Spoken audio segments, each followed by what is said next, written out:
Smile. Smiles are artificial devil fruits, and honestly, they're the weakest kind in the entire One Piece world. But why are they so weak?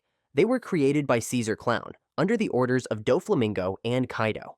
Basically, they're fake versions of Zoan-type Devil Fruits, the ones that let people turn into animals. Sounds cool, right? But they only work 10% of the time. That means if 10 people eat a smile, only one person gets powers. The other 9 suffer some really awful side effects. Making smiles is also super complicated. Caesar had to use a special chemical called SAD to grow these fake fruits. Kaido seriously believed in smiles. He wanted to build a massive army of zoen users to take over the pirate world, but things didn't go the way he hoped. In the Beast Pirates, we meet characters like Speed and Gazelman. They're called gifters, the lucky 10% who got powers. Speed can turn into a horse to run faster, and Gazelman can move like a gazelle. Now here's the tragic part. The other 90% are called pleasures. These unlucky folks get weird animal features, like a cow horn in the middle of their forehead, or a horse tail, but they can't actually use any powers. Even worse, they still lose the ability to swim like normal devil fruit users. So they lose everything and gain basically nothing. But the worst thing? What happened to the people of Ibisu Town? They were forced to eat faulty smile fruits, and it totally ruined their emotions. They literally can't stop smiling, even when they're deeply hurting inside. It's seriously heartbreaking. Compared to other devil fruits, the only real advantage is that you can mass produce them, but even that comes with huge consequences. Just a second, thank you to everyone who's been with us since day one. And now, welcome to the Grand Line. Besides the epic ninja world of Naruto, we're also diving into the wild, fun, and emotional adventures of Luffy and his crew. We'll laugh, cry, and go all out together on this journey. So don't forget to hit that subscribe button and join the crew. Who knows? Maybe you're the missing piece we need to reach the One Piece. Next, let's get back to parramia, bodily alteration. We've got a special group of parramia devil fruits that change the user's own body. This is actually the type that Luffy belongs to. Well, before he awakened his devil fruit. It also includes the one and only Buggy, a man who's literally the king of wasted potential. These fruits let users change the structure or the nature of their own body. For example, Luffy's Gomu Gomu no Mi turns his body into rubber, so he can stretch however he wants. Buggy's Bara Bara no Mi lets him split his body into pieces and control them within a 200-meter range. But overall, these powers are kinda mid. Like, they're only as strong as the user's creativity.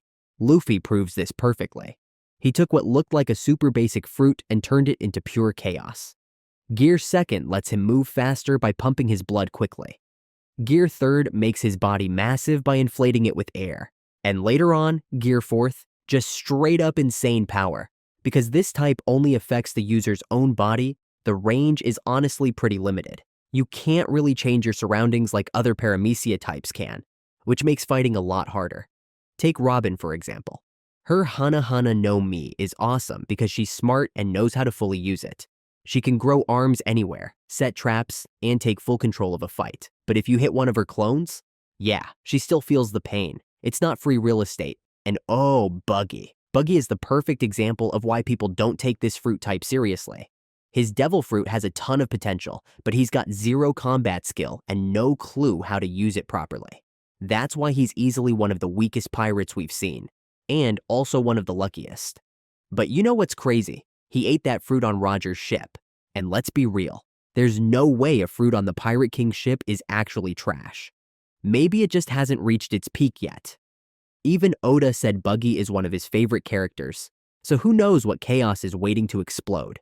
Next up, regular zoen. These are the most basic and purest kind. They let the user fully transform into an animal and tap into massive physical strength. Regular zoens work in a really simple but super effective way. The user can switch between 3 forms: normal human form, a full animal form, and, most importantly, a hybrid form, combining the best of both. Take Rob Lucci, for example. With his Neko Neko no Mi model, Leopard, he can fully turn into a leopard to move insanely fast, or go into hybrid mode and mix his animal power with his deadly Rakushiki martial arts. What makes regular zoans impressive is their stability. Unlike smiles, which are unreliable, regular zoans always give you proper animal powers. But yeah, zoans do have their limits. They mostly focus on pure physical strength and natural animal traits. You won't get the weird or magical powers like you would from parramia or logia types. But the good part is, you don't need to overthink anything. No complex battle plans. Just transform and use raw power to smash your enemies. However, their impact is kind of personal. Zones don't change the battlefield or affect the environment. So yeah, they're not ideal when you're fighting in huge group battles or chaotic situations. Still, in the Devil Fruit ranking system, regular zones sit pretty high, especially compared to basic parramia. Why? Because they're reliable, straightforward, and physically powerful. If you're someone who loves direct, no-nonsense combat, this is 100% your style. And let's be real, most Zoan users are absolute solo beasts. Parramia, substance creation. This kind of devil fruit lets the user create and control a specific substance from their own body. It's different from the basic bodily alteration parramia. Instead of just changing your body, this one can totally affect the battlefield. The best example? Magellan's Doku Doku no Mi. That guy can make all kinds of poison, from mild gas to insanely deadly acid-like sludge. Remember when he turned the Impel Down prison into a total death zone? Luffy almost straight up died because of that. But not every substance creation fruit is that deadly. Take Mr. 3's Doro Doro no Mi, for example.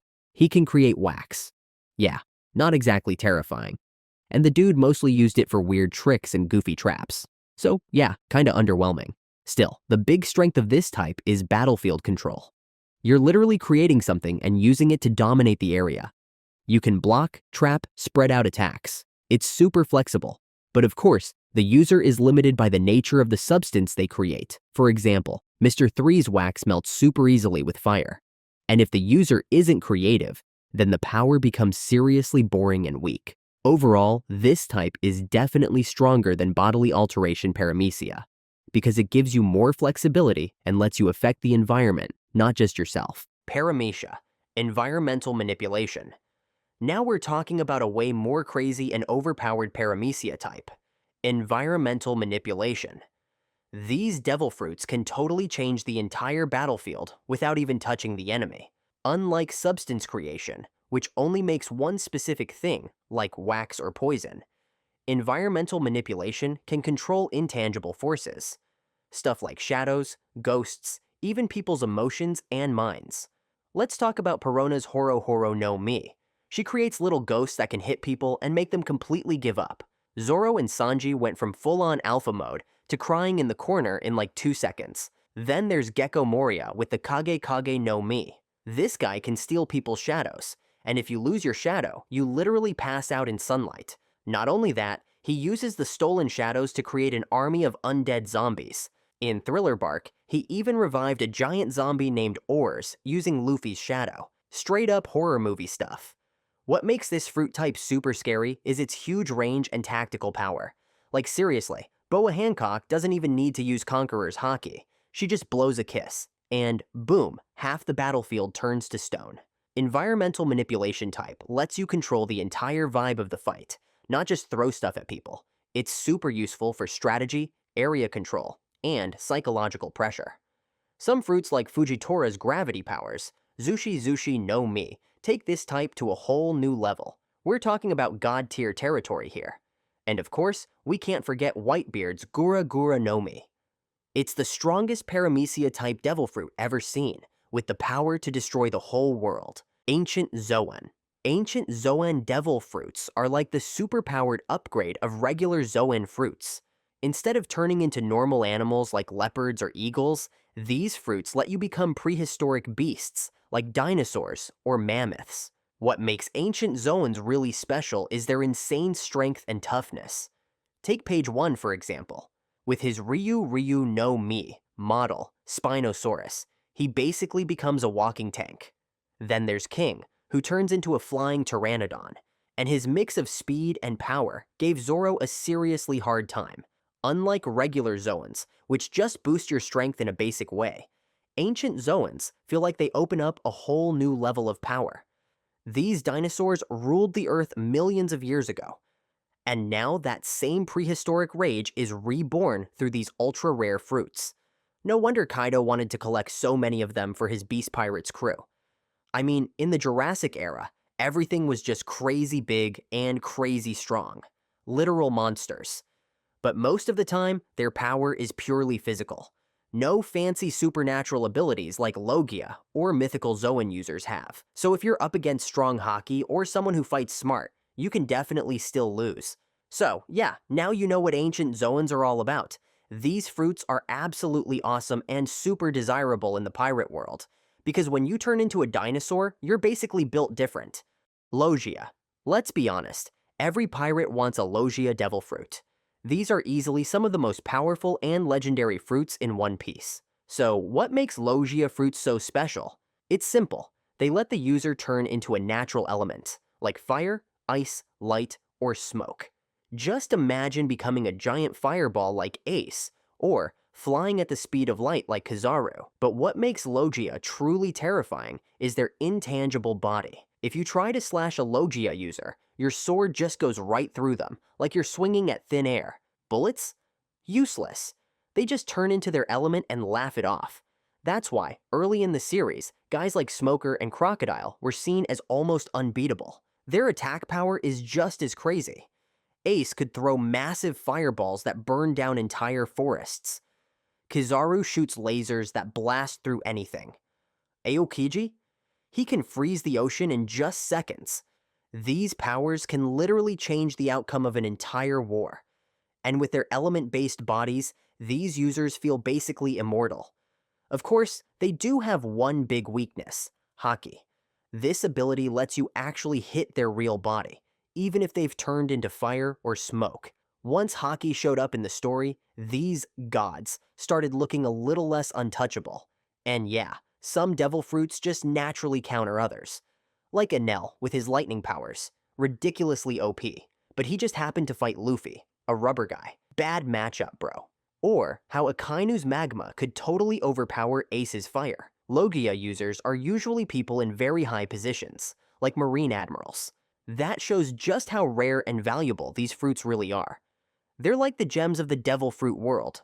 In the end, Logia fruits represent the peak of raw power in One Piece, only challenged when Haki became more common across the seas. Awakened Paramecia. Awakened Paramecia is a massive upgrade from regular Paramecia. While normal ones mostly affect the user's body, Awakened Paramecia let you manipulate the environment around you. This level of power is only unlocked by true masters. Let's start with Doflamingo and his Ito Ito no Mi. Normally, he can just create string from his body, but after awakening, he can turn the entire battlefield into string. Then there's Law and the Ope Ope no Mi. His room becomes absolutely massive when awakened. Inside it, Law is like a surgical god. He can cut, teleport, and even switch places between objects or people. And moves like Gamma Knife? They hit your organs directly without even touching your body. That kind of precision is something normal Paramecia could never do. It's not just about brute strength, it's about total control. But yeah, this kind of power comes at a cost. Maintaining awakened abilities burns a ton of stamina. Law is often totally exhausted after big fights. Also, Haki still plays a huge role. A strong enough Haki user can definitely push back against even awakened Paramecia. In the end, awakened Paramecia shows how far a devil fruit can go when it's in the hands of someone who truly understands and masters their power. Awakened Zoen. Awakened zoen fruits are on a whole different level compared to regular zoens. Instead of just turning into animals, users become nearly unstoppable fighting machines. But this power comes with a heavy price. Sometimes you lose your mind. Let's start with Rob Lucci. In the Egghead arc, he awakened his Nico Nico no Mi and became an absolute monster. Way faster, way stronger, and with insane recovery. Even after taking tons of hits from Luffy, Lucci just stood right back up like nothing happened. That's how wild awakened zoens can be, but not everyone gets that lucky. Remember the jailer beasts in Impel Down? Guys like Minotaurus and Minoquala were clearly awakened zoen users. Their strength and durability were totally insane. They just kept getting up no matter how many times they got smashed. But they lost their minds. They turned into mindless animals. While awakened parramia lets you change the battlefield, awakened zoens turn your body into a fortress. Add that to powerful skills like rokushiki or haki, and you've got someone who can literally bulldoze through enemies. Mythical Zoan. Mythical zoen fruits are hands down the rarest and strongest type. They let the user transform into mythical creatures, like gods, dragons, or phoenixes. Yeah, we're not talking about lions and tigers anymore. Unlike regular zoans that only boost physical strength, mythical zoans come with supernatural powers based on the creature they're tied to. That perfect combo of raw power and magical abilities is what puts this fruit type at the top of the food chain. Let's talk about Luffy's fruit. At first, everyone thought he had the simple Gomu Gomu no Mi, but plot twist, it's actually the Hito Hito no Mi, model, Nika. That means Luffy has the power of the sun god Nika. Once he awakened it and reached Gear 5th, he could bend reality like rubber. His body, the environment, the laws of physics, everything becomes flexible. His power is basically limitless and only restricted by how wild his imagination is. Then there's Kaido with the Uo Uo no Mi, model, Seiryu. He turns into a massive blue dragon with insane destructive power. Kaido can fly, shoot giant laser blasts called Bolo Breath, and even make flaming clouds that lift an entire island into the sky. His durability? Absolutely insane. This guy fought like a dozen top-tier characters back-to-back and still kept going. He was literally called the strongest creature in the world. And yeah, he earned that title. Mythical zones are crazy powerful, super rare, and often belong to the most dangerous characters in the series. They mix the best parts of every devil fruit type into one mythical monster package. The mythical zoens of the Five Elders. These devil fruits are super rare, super scary, and totally deserve their own special category. The Five Elders, the most powerful leaders of the world government, each have a mythical zone that's way beyond anything we've seen before. Unlike normal mythical zoens like Luffy's Nika or Kaido's Seiryu, the Elders' fruits are based on Asian mythological demons and beasts. This makes their powers feel way more mysterious, and honestly, way more terrifying. Take St. J. Garcia Saturn, for example. He transforms into a Gyuki, a creepy spider bull monster. He can shoot poison, make people explode just by staring at them, and even regenerate like nothing happened. Then there's St. Ethan Baron 5, Nushiro, who transforms into Bokotsu, a skeleton horse. His speed is insane. He literally sliced through tons of pacifistas in seconds. Oh, and every slash seems to freeze whoever it hits. What we've seen so far in the Egghead arc, that's probably just the tip of the iceberg. All five elders seem to have awakened their fruits, proven by the dark fire clouds swirling around their necks. That means their true strength is still mostly hidden. And it's probably horrifying. These mythical zones are so strong because they mix everything. This is exactly why the Five Elders have stayed on top of the world for hundreds of years. And now that Luffy's in the final saga, these guys, and their nightmare fruits, are going to be some of the biggest threats he's ever faced. The mystery of Imu's devil fruit. Now let's talk about the biggest mystery of all, Imu. This person sits on the empty throne, commands the Five Elders, and basically runs the entire world government. But we still don't know what powers they really have. Here's a thought. If each of the Five Elders has a super strong mythical zone, would the one who commands them be weaker? That just doesn't make sense. If the underlings have guns, then the boss must have a nuclear bomb, right? We saw our first clues in the Reverie arc. When Cobra and Sabo confronted Imu, Imu attacked with something super weird, maybe a dark arrow or some invisible attack. Cobra got seriously hurt, and we didn't even see how it happened. That suggests Imu might control space, or has a power that's totally unseen. But it gets crazier.